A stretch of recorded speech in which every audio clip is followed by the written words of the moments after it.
Your prep, your technique, and then your finishing products all matter to get you where you want to be. While using this brush, you can do a very fast but cleaner looking blow dry than you used to do when you were just getting your hair dry. The nice thing about this brush is you can get a lot of tension to create smooth, silky, shiny hair. Today, I'm going to use just the Denman for the entire blowout. It's good for long hair, but it's also really good for short hair like bobs. Just to preface what a Denman is, this is the Denman D4. It basically is like a half round brush. So it has heat resistant nylon bristles and a rubber base that's beveled. The pins create tension in the hair to add volume and shine. It can also be used to define curls, which I show in one of my other videos. So step one, we're gonna prep with product. So first, I'm gonna go in with foamollient, and this is a styling foam. I'm gonna do a few pumps of it,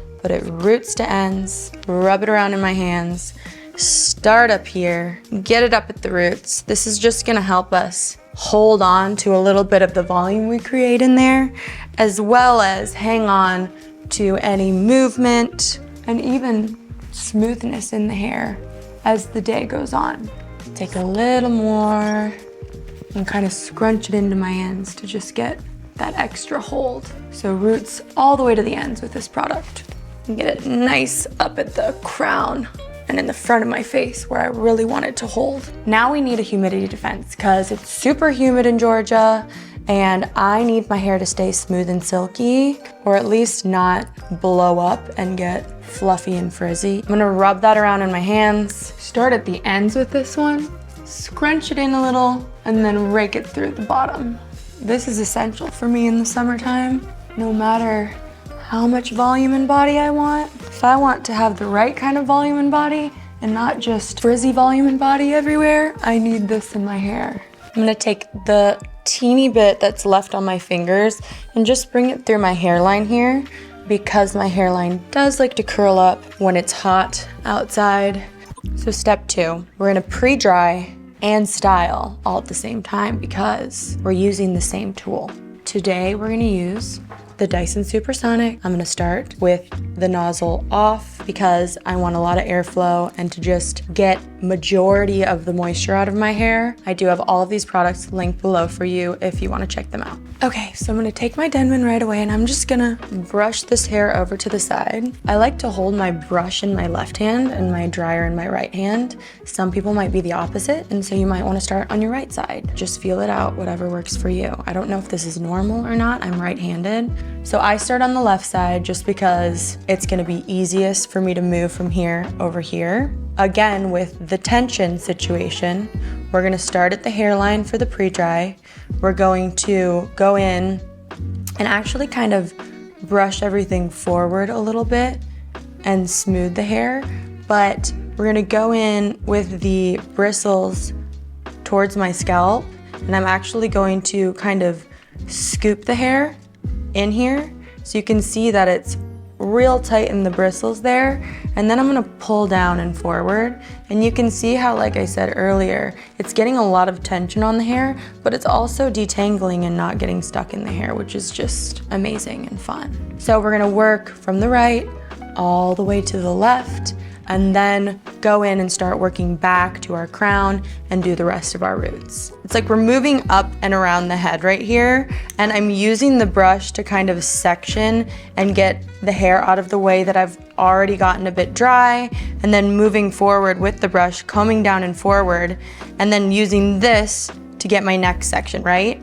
And then I'm gonna move that one out of the way and do the same thing with the next section. So staying really organized with how you're doing each piece of hair is gonna be super important so that you're not getting your brush tangled up in there and doing the same section over and over and over again. As you're going forward with this, if you want a little bit more volume, go in this way, parallel to whatever section you're in, comb back into the hair, and then rock it back forward. and pull the hair out this way, and that's gonna give you a little bit more volume. So depending on if you want more of a natural fall or more volume, you can do both or one or the other technique. And as you can see with the front here, I'm blowing all of this hair straight down almost as if I had bangs. And that's what's gonna give you more of that natural neutral fall throughout and give you a lot of versatility with movement to your hair, where it can flow back and forth and just glide on each other. You'll see what I'm talking about when you try it. Another thing to notice, guys, is how far I'm keeping my blow dryer away from my head. I'm not like right up at it because that's gonna burn your scalp and your hair. So keep it a little bit further. And as I'm working through the hair, I don't have the air right on the brush where I'm burning the brush and my hair. I'm keeping it further away. I'm actually using the brush to pull on the hair and then keeping the air more up at the roots and moving the air so that I'm not sitting and frying an area of my scalp or an area of my hair. So move a little bit around. This is gonna take time to get good at, but these are just little things that as you notice you're doing it different is gonna make a big difference in your blow dry and a big difference in the health of your hair. I've been focusing on the roots this entire time, and you can see the ends start to get a bit dry already because my hair started towel dry before we put the product in. So now I'm gonna focus on the roots, get the rest of my head dry, lifting and combing from side to side, and then we're gonna go in and start focusing on smoothing the ends. With the underneath, once I've kind of lifted that up and gotten it a bit dry, I can come over under here and actually see the bottom hairs and how smooth they're getting. If you need to get this area with a bit more tension, you can flip your hair to this side and actually do the rocking motion again, where you almost just scoop the hair up, can put the hair here, and pull that down. The more coarse or curly your hair is, the more tension you're gonna need. Some people with smoother hair might be able to use this and get enough tension just by pulling down, whereas others with a bit more curl up at the roots are gonna need to be doing a lot more of the scooping and pulling to just get a bit more tension. So change it a little bit based on your personal hair texture. As I'm moving back and forth at the roots of my hair, I'm kind of going in different directions because all of our hair grows different ways, up, down, side to side. So the more different directions that you can dry the hair, the more neutral it's gonna lay and the more even volume and movement you're gonna have throughout your hair. So the more directions you can dry it, the better.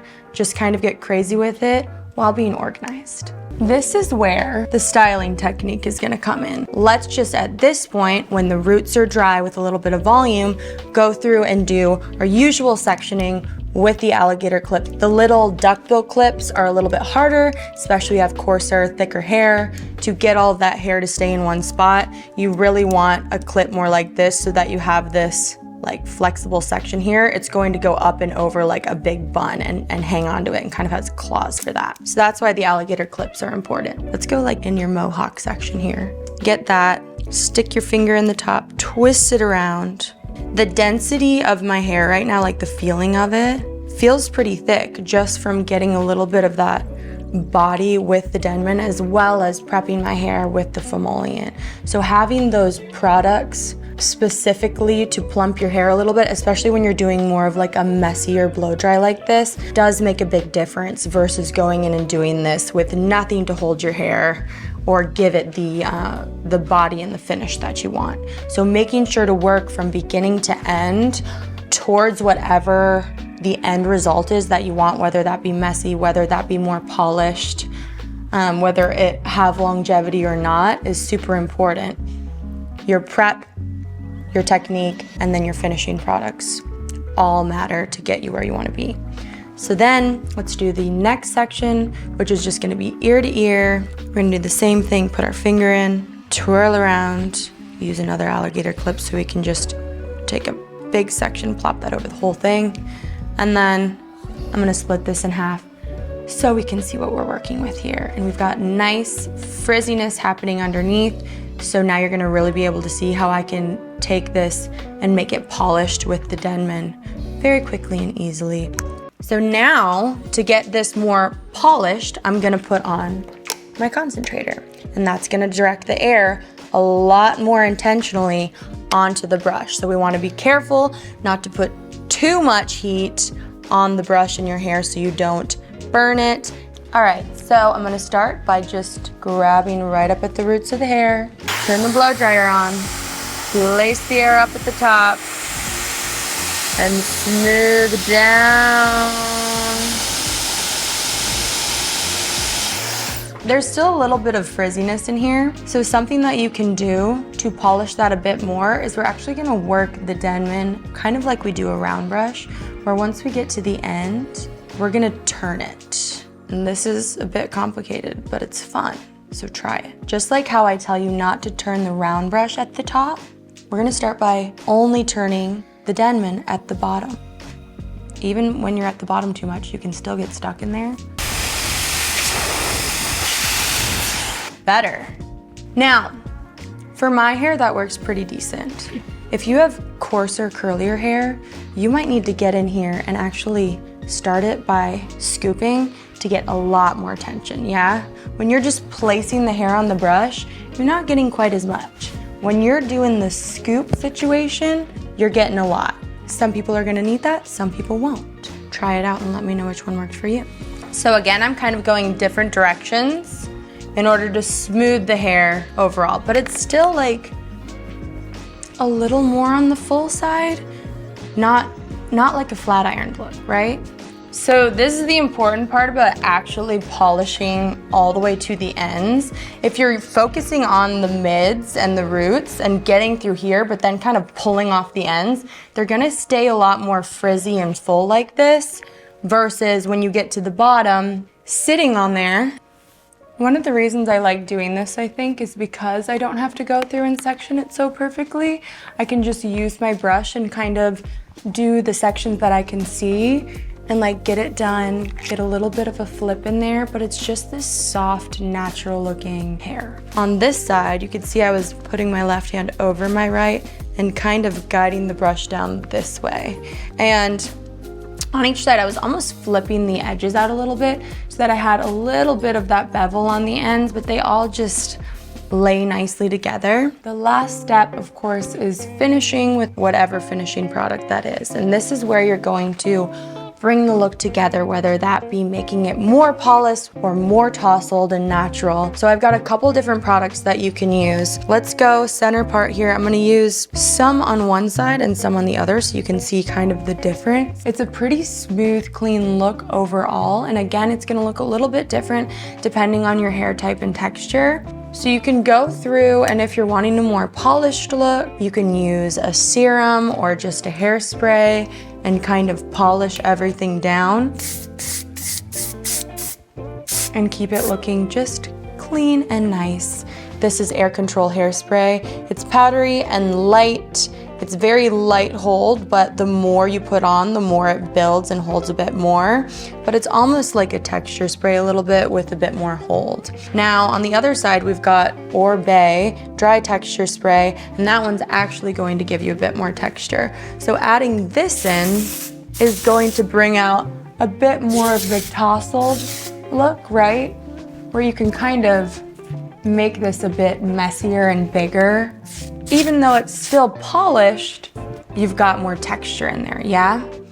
And then if you want even more of a texture, I'm gonna use Aveda's Control Paste, which is actually kind of a tacky little paste. Looks like this. Doesn't look like this when it's new, but I think Ruskin did that to this one. I don't usually do it in that. That's hilarious. So I'm gonna take a little bit of that on my hands and rub it around. I like to get it on my fingers, and it's like just a little tacky, and you can actually grab the ends of your hair and really pull it through those to bring out the pieciness in the ends and the texture of your hair. It's just gonna make it look a lot more tousled, I guess. You can also get it up at the roots for a little bit of body and volume.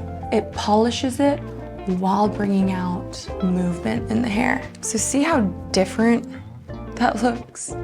It's like so slight, but makes your style very different. One photo you see of Jennifer Aniston has like smooth, silky, everything's more together, and then the next one you see all of her layers are coming out and being really piecey. Well, The stylist who did her hair had to make that happen. It's not just falling like that every day when she wakes up, surprise. So if you want more of that, then you need more of a texturizing paste to bring out that pieciness in your hair. If you want it to be more shiny and smooth, then you need a product that's going to bring that out, right? Just have a plan going into whatever blowout you're doing so that you can get to the actual result you want by the end instead of working against yourself. So the prep is important, the products are important, the technique is very important, and then how you finish it is important. You can do the exact same products and technique, but then finish it differently and create a different look. So try it the polished way, try it the messy way. Let me know how you feel about it. Do you like this technique? Is it easier than you thought? Is it harder than it looks? Did you try twirling the Denman brush? Do you like a Denman better than a round brush? Or do you not like the Denman really at all compared to a round brush? Let me know if you tried it, and let me know if you have any other ideas of techniques or tools that you want me to do a tutorial on in the comments below. Subscribe if you want to see more tutorials like this. Thanks for watching. Bye.